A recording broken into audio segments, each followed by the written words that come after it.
my channel. So I am really not a fan of this camera angle, but my bags are all packed to send home, and so my tripod is in one of my boxes, and I really just did not think that through, and I'm waiting right now for the parcel service, who was supposed to come yesterday, messed me about twice yesterday, and is supposed to be coming at some point before 4 p.m. today. So I am sat by the window mainly so I can make sure that I don't miss the DHL driver.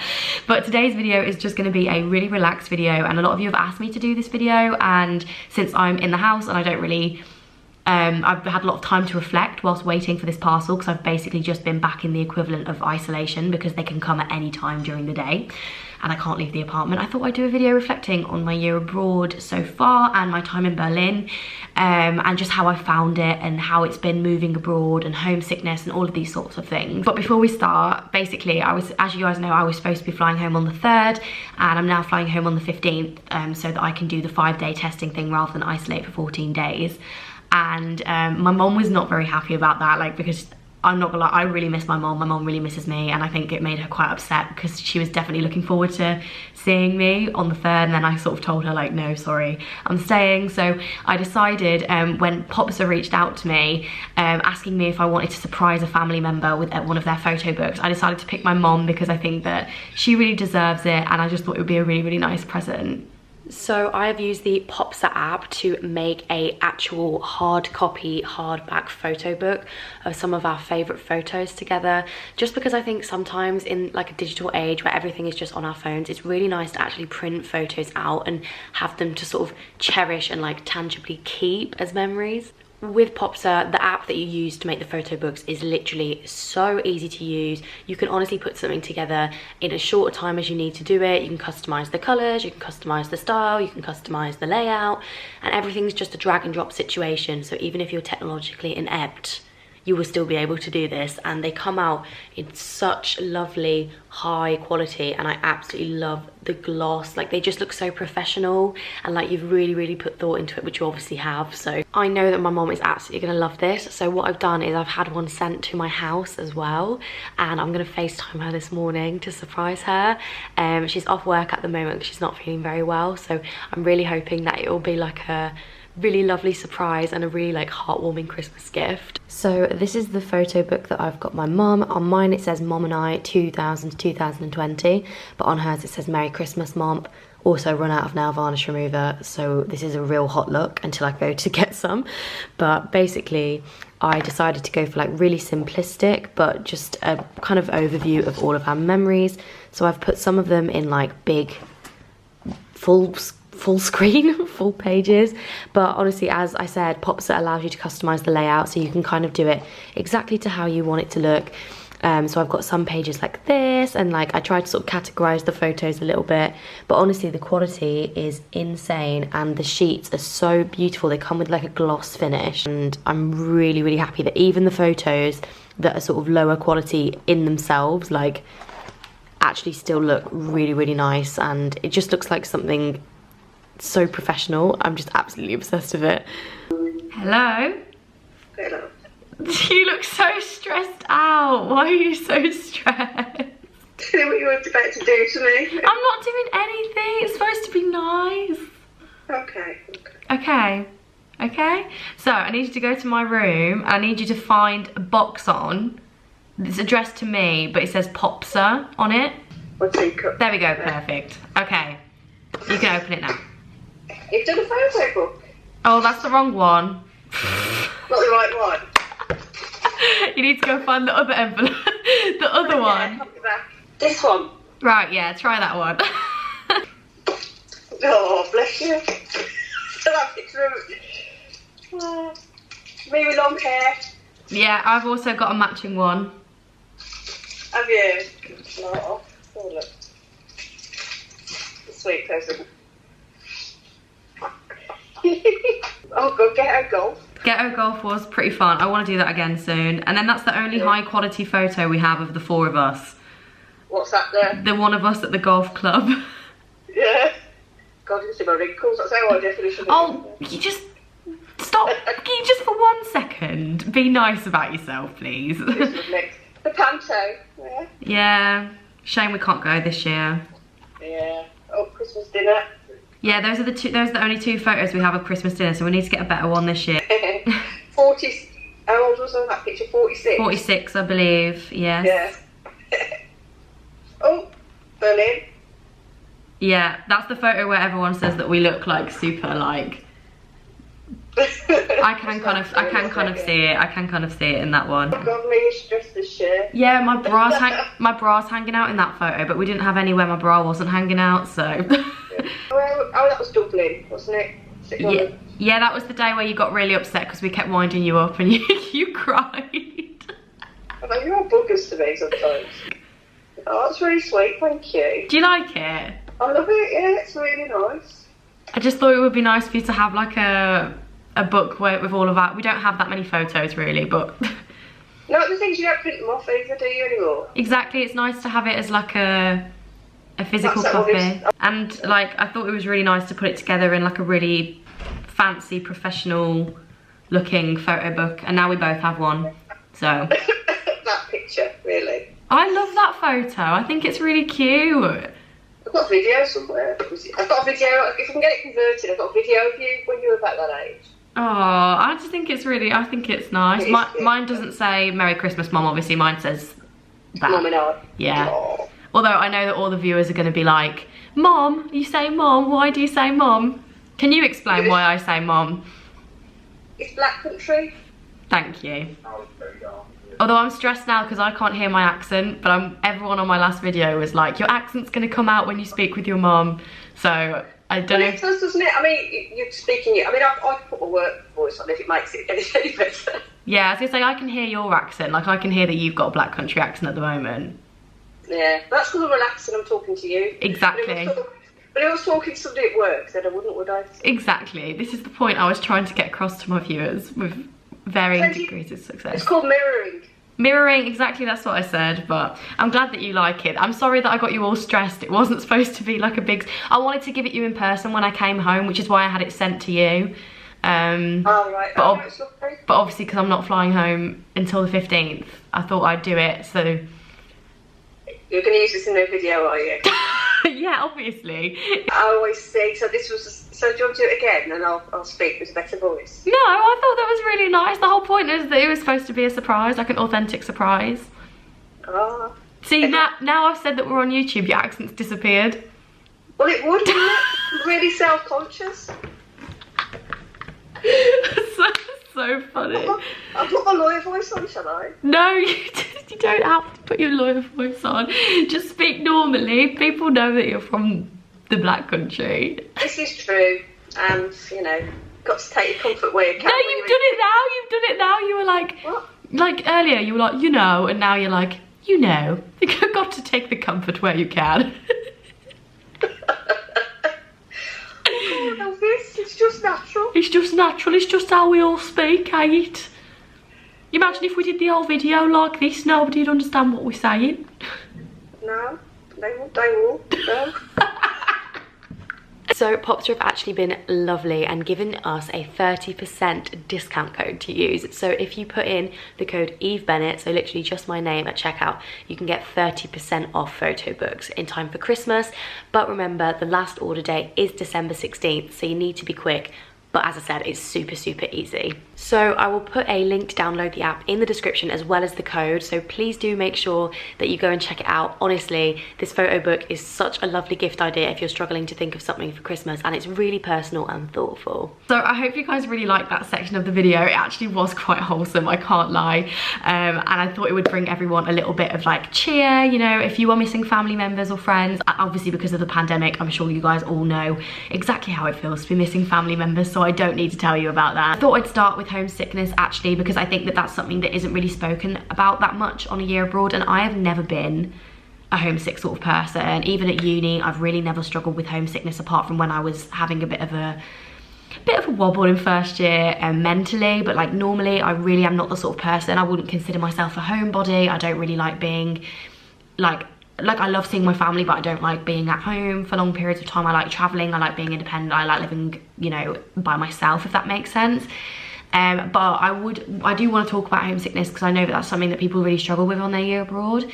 And a lot of like people who are on their year abroad have messaged me being like, I'm really struggling, like I just want to go home. And I know actually some people that have just gone home. I think the pandemic has made it so much worse, because one of the main tips I would always give for homesickness is to distract yourself, is to meet up with friends, do something that you love, go out and explore. And obviously if you're stuck in the apartment alone with your thoughts during a national lockdown, then you know, you kind of do just want to be with your family. You do just want to be with people that you know care about you and like are looking after you. So I completely understand why some people have thought, you know what, it's better to just go home.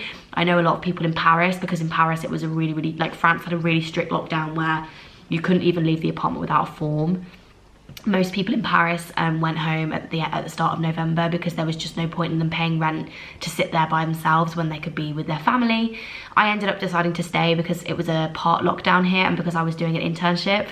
And I really wasn't struggling that much with homesickness at all. I was excited to come home for sure, but like I was happy to just wait it out. I was really looking forward to doing my internship in November, and then I got COVID, and that was the time that I really struggled with homesickness. I think that when you're sick, when you're poorly, you do just want to be with your family. Like you do just want to be like in a very familiar environment. You know, even when I'm sick at university, I feel like there are certain things, like you feel like you're really independent, but there are certain things that no matter how old you get, you find yourself just ringing your parents for, which I'm super grateful that they are there to like answer my calls and things like that. But like stupid things like, you know, parcel deliveries or like doctor's appointments, or when you're sick, like you do just want your mom to help you out with those sorts of things. So yeah, I really struggled with that when I was in isolation, because I couldn't even talk to my flatmates. I couldn't even talk to anybody at all. Like I was completely alone.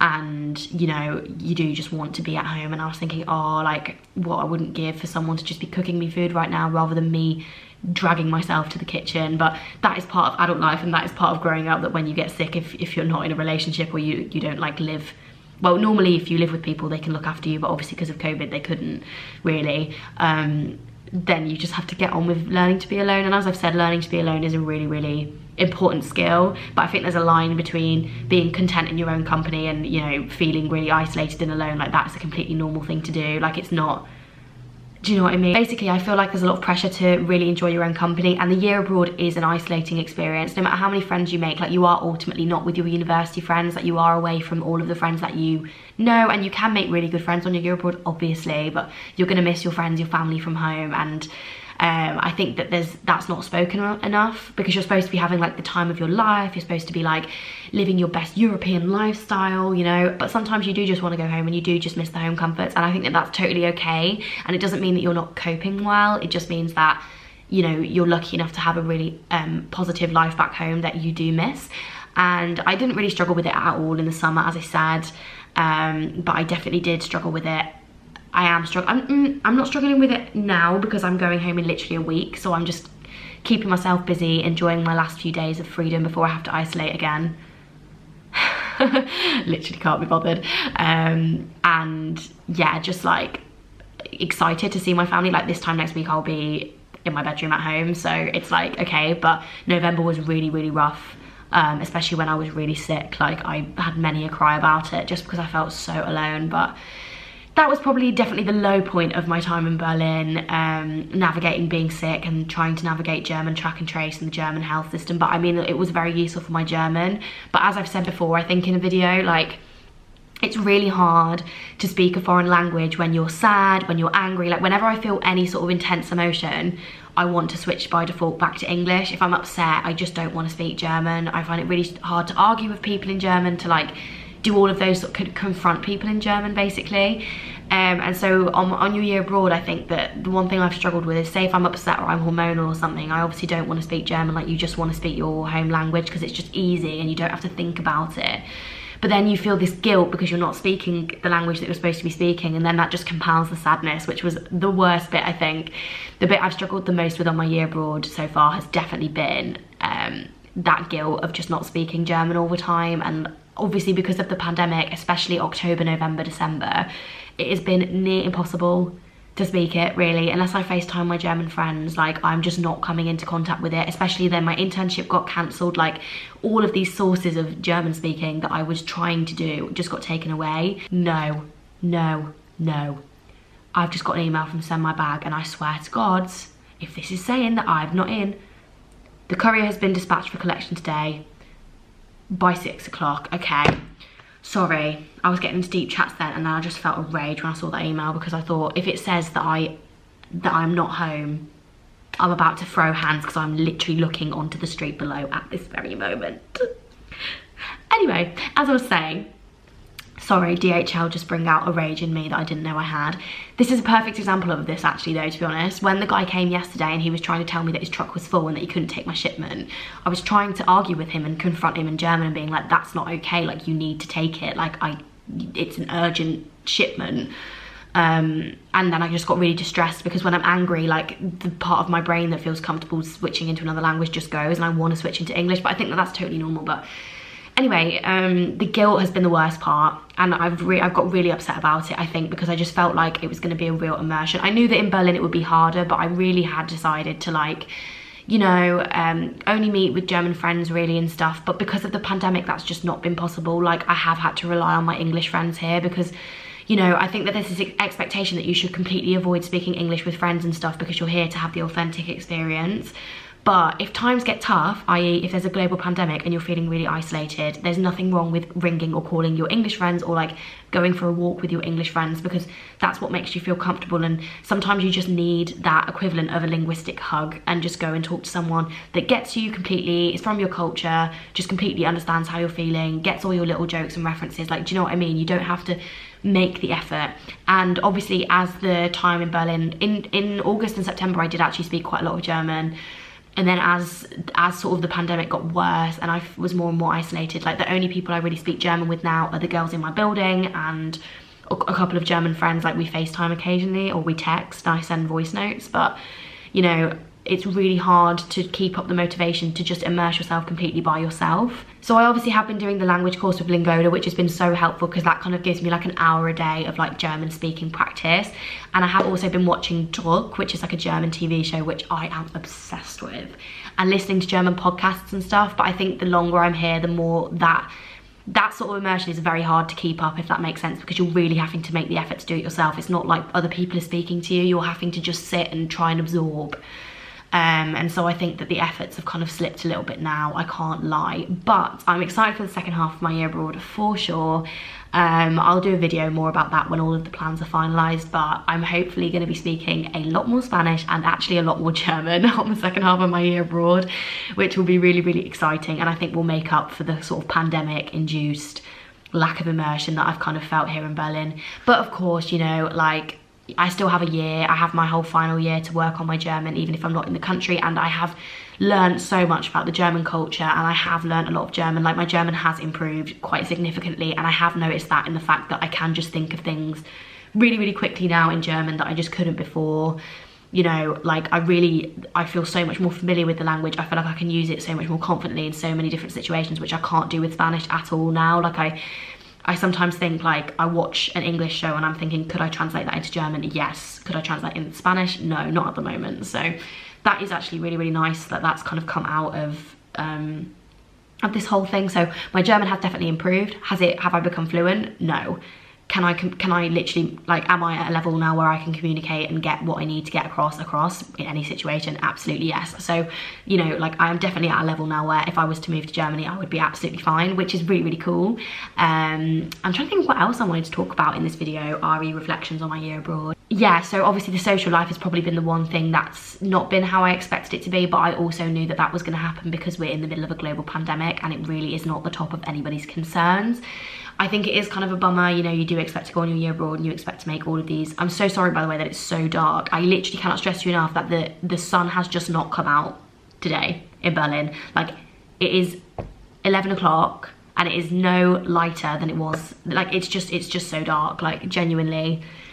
I think that that's what the Berlin winter is like. I'm quite glad I'm leaving actually at this time and I don't have to spend January and February in Berlin, because that would have been a real bummer.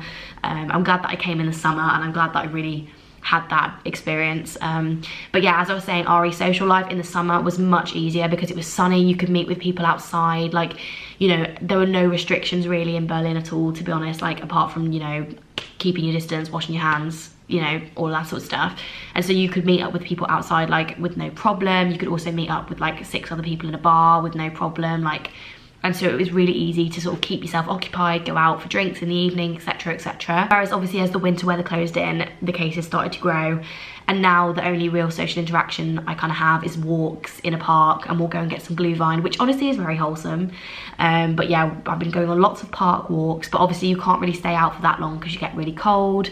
I've gone to look at a lot of Christmas lights, but yeah, it's not really the, you know, I've not really had the chance to go clubbing or like really experience the Berlin nightlife, which is fine.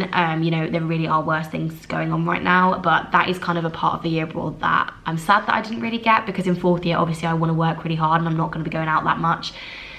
But it is what it is, and I'm hoping that the summer next year will really make up for it. And I've heard that Seville has got some really fun party like places, so I'm excited about that for sure. Germany, I'm going to do a video on 10 things I love about Germany. I know I said I was going to do that like right after I did the 10 things I hate about Germany, but I wanted to give it some more time to really like let it sink in what I really love, because as much as I hate the German parcel service, there aren't really many things that I hate about Germany at all. So I definitely want to do that video justice, and I think I'm going to do it in German. So I think that's going to be my German video to see how much, so you guys can see how much I've improved.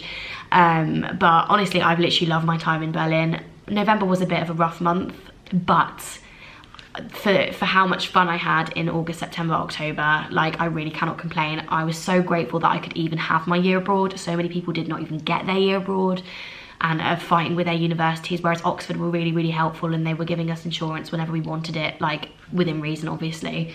And so I'm really grateful that I even had the experience to come to Berlin. I definitely will be coming back to Germany. I think I'm going to come back next year for a couple of weeks in the Christmas holidays to sort of come and meet all of my German friends again and have the German Christmas experience without all of everything being cancelled. But I would not change my time here, to be honest. I think I've learned so much about myself as a person, and the one thing I've been most grateful for is the fact that I have had so much free time. At times that has crippled me, and at times I've really struggled to deal with the guilt of having nothing to do and just sitting and being on TikTok for hours. But me not having deadline stress for the first time in like my living memory has been so good for me as a person to like develop and find out what I like and what I want out of life, and to just have a bit of a break, to just take my foot off the gas a little bit and to just breathe and enjoy the fact that I can spend 4 hours cooking something, or that I can just spend an evening watching a film and chilling. Like, that's so nice. And it's not something that I've really had the liberty to enjoy apart from in like the summer holidays and stuff, but even then I've had reading and things. Whereas the last 6 months has been a real good time to like chill and like really try and take my foot off the gas. I've learned that I'm not very good at taking my foot off the gas and that I feel constantly guilty, but I think that I'm just never going to get rid of that feeling of guilt. I think that that's just ingrained in my soul now from being a perfectionist and a high achiever. But despite that, like today, for example, I know that I can just sort of chill and watch some TV if I wanted to. I could do some language course if I wanted to. Like, I can do what I want. And there's no imminent deadlines pushing on me, which I'm really trying to enjoy, because I know that after final year, I'm going to go into a job and then you're just going to have work to do for the rest of your life. So I am very much enjoying this sort of like gap year where I can kind of work. Like, I'm doing internships and jobs, but obviously at a much less, they're not like a 9 to 5. The one 9 to 5 internship I had got cancelled. So I think this is fate telling me to just slow down, you crazy child, to quote Vienna by Billy Joel. But yeah, I think that I've been really grateful for my time here in Berlin. I wouldn't change it for the world, and I think that I've kind of covered all the topics that I've struggled with the most here. My mental health generally has been better than it's ever been. The last month, she's not really been thriving. I've been struggling a little bit with dissociation this last month, but I think that that's just because of the monotony of my days and like how limited my life sphere is at the moment. I think that's the only reason, and I think that everyone is experiencing that. But generally August, September, October, I was frigging free as a bird, happy as Larry, like literally loved it so much. So I'm really excited for what the next half of my year abroad will entail. That's obviously not going to start till February because of COVID. But I'm hoping that like February, March, April, okay, will be good. And then hopefully like June, July, May, June, July will be like, yes, come on vaccine, please work, please help. But anyway, I really hope you enjoyed this really chilled, chatty video. I'm sorry that the production quality is not that high, but like moving countries is kind of a bit of a pain. As you can see, like there is barely anything left in my room because it's all packed up, ready to go. And I'm trying to sort out like all of the logistics, the flight, the passenger locator forms, all of that sort of stuff. So sadly, the tripod had to go in a bag because it's just not going to fit in my other suitcase. But if you did enjoy, give it a massive thumbs up, and don't forget as well to download Popser. The link will be in the description, and I will see you very soon with a new video. Bye guys.